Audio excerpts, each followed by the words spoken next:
వేదిక మీద ముఖ్యమంత్రిగా ఉన్న జగనన్న గారు చేసిన వ్యాఖ్య కాంగ్రెస్ పార్టీ ఆంధ్రప్రదేశ్ను చీల్చింది, నా కుటుంబాన్ని చీల్చింది, దేవుడే గుణపాఠం చెప్తాడు అని పెద్ద పెద్ద మాటలు మాట్లాడారు.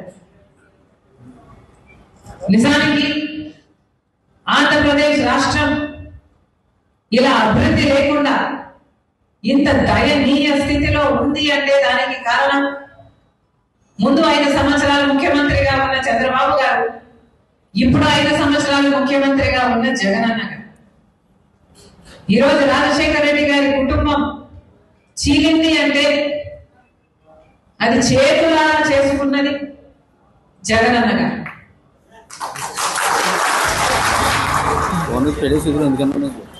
దీనికి సాక్ష్యం దీనికి సాక్ష్యం నా తల్లి విజయమ్మ రాజశేఖర రెడ్డి గారి భార్య. దీనికి సాక్ష్యం నా యావత్ కుటుంబం.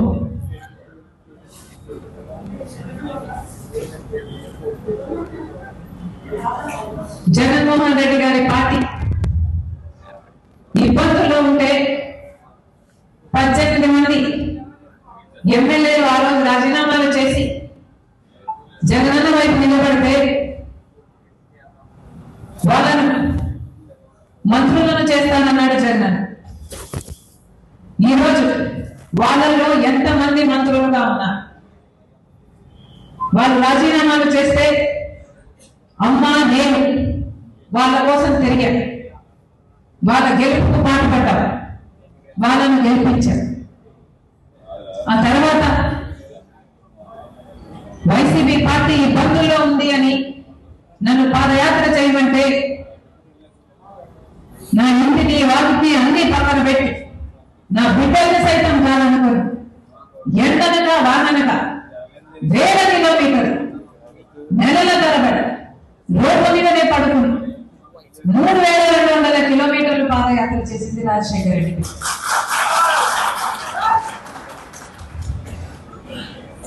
ఆ తర్వాత సమైక్య ఆంధ్ర కోసం యాత్ర చేయమని అడిగితే మన ప్రజల బాధ కోసం కదా అని ఆ యాత్ర కూడా చేశారు. తెలంగాణలో ఓదార్పు యాత్ర రాజశేఖర రెడ్డి గారు చనిపోయిన కుటుంబాలను పరామర్శించడం అది కూడా చేశారు. ఎప్పుడు అవసరం వస్తే అప్పుడు వారికి అండగా నిలబడ్డారు. ఏమి కావాలని అడిగితే మాట్లాడకుండా, ఎందుకు అని అడగకుండా, స్వలాభం చూసుకోకుండా, నాకేమిటి అని ఆలోచించకుండా నిస్వార్థంగా మీకోసం ఏది అడిగితే అది చేశారు. ఆఖరికి మొన్న ఎన్నికలు బాయ్ బాయ్ బాబు అనే క్యాంపెయిన్ అసలు అది దేశంలోనే మోస్ట్ సక్సెస్ఫుల్ క్యాంపెయిన్ ఆ ఎలక్షన్. మీ గెలుపు కోసం ఊరూరు తిరిగారు, క్యాంపెయిన్ చేసి గెలిపించారు. జగన్మోహన్ రెడ్డి గారు ముఖ్యమంత్రి అయ్యారు. ముఖ్యమంత్రి అయిన రోజు నుంచి జగన్మోహన్ రెడ్డి గారు వేరే మనిషే మారిపోయారు. అయినా సరే నాకు వ్యక్తిగతంగా అన్యాయం చేసినా కూడా పర్వాలేదు, తాను మంచి ముఖ్యమంత్రి అయితే చాలు, రాజశేఖర రెడ్డి గారి పేరు నిలబెడితే చాలు, రాజశేఖర రెడ్డి గారి ఆశయాలను నిలబెడితే చాలు, ఆయన జోలికి వెళ్ళకూడదు అని, ఆయన నిజంగానే ప్రజలకు మేలు చేస్తాడు అని ఆశించాం. కానీ ఇప్పటికీ దాదాపు 5 సంవత్సరాలు చూశాం. ఈ 5 సంవత్సరాలలో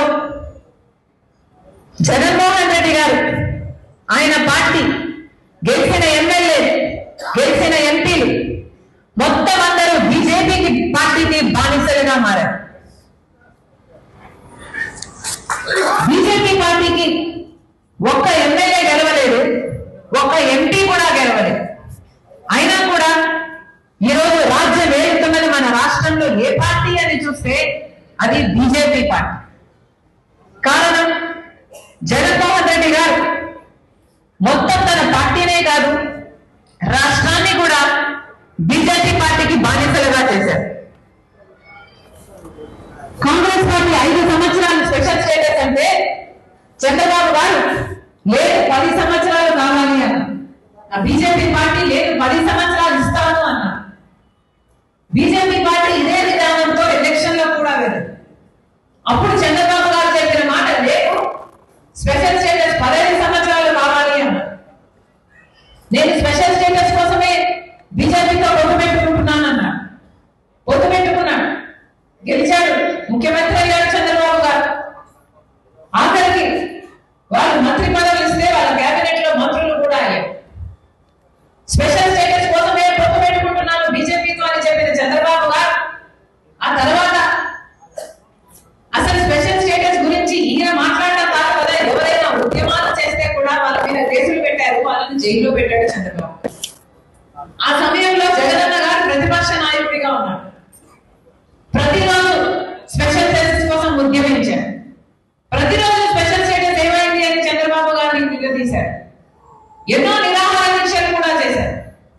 ఆ రోజు జగనన్న చెప్పిన మాట ముక్కుమ్మడిగా రాజీనామాలు చేద్దాం, ఎంపీలందరూ రాజీనామాలు చేద్దాం, స్పెషల్ స్టేటస్ ఎందుకు రాదో చూద్దాం, బీజేపీ ప్రభుత్వం స్పెషల్ స్టేటస్ ఎందుకు ఇవ్వాలో చూద్దాం అని టీడీపీకి సవాలు విసిరారు. ఆ తర్వాత జగనన్న గారు ముఖ్యమంత్రి అయ్యారు. జగనన్న గారు ముఖ్యమంత్రి అయిన తర్వాత ఒక్కసారి కూడా స్పెషల్ స్టేటస్ కోసం నిజమైన ఉద్యమమే చేసింది లేదు. అంతలా బీజేపీ పార్టీకి బాధిస్తే మేము చూపిస్తాం, పక్క రాష్ట్రం వాళ్ళకి ఏం తెలుస్తుంది అనే రకంగా మాట్లాడారు. దాని ఏ విధంగా చూడాలి?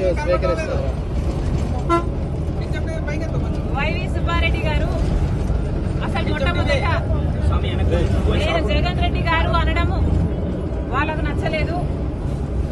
సరే, మీకు జగన్ రెడ్డి గారు అని నేను అనడం మీకు నచ్చకపోతే ఇప్పటి నుంచి జగనన్న గారు అనే అన్నాం, నాకేం అభ్యంతరం లేదు. కానీ వైవి సుబ్బారెడ్డి గారు వాళ్ళు చేసిన డెవలప్మెంట్ ని చూపిస్తామన్నారు. సరే సార్, మీరు చేసిన డెవలప్మెంట్ చూపించండి, మేమంతా సిద్ధంగా ఉన్నాం చూడడానికి. డేట్ టైం మీరు చెప్పినా సరే, మమ్మల్ని చెప్పమన్నా సరే, మీరు చేసిన అభివృద్ధి ఏమిటో చూపించండి. మేమే కాదు, మీడియా వాళ్ళు కూడా వస్తారు, మేధావులు కూడా వస్తారు, ప్రతిపక్ష పార్టీలు కూడా వస్తాయి. మా అందరికీ చూపించండి. మేమందరం కూడా మీరు చేసిన అభివృద్ధి ఏమిటి, మీరు కట్టిన రాజధాని ఎక్కడ, మీరు నడుపుతున్న పెట్రోల్ ఎక్కడ, మీరు కట్టిన పోలవరం ఎక్కడ, మీరు చేసిన డెవలప్మెంట్ కూడా ఆంధ్రప్రదేశ్ లో అందరూ కళ్ళల్లో ఒత్తు వేసుకొని చూస్తున్నాము, చూపించండి. డేట్ మీరు చెప్పినా సరే, టైం మీరు చెప్పినా సరే, నన్ను చెప్పమన్నా సరే రెడీ.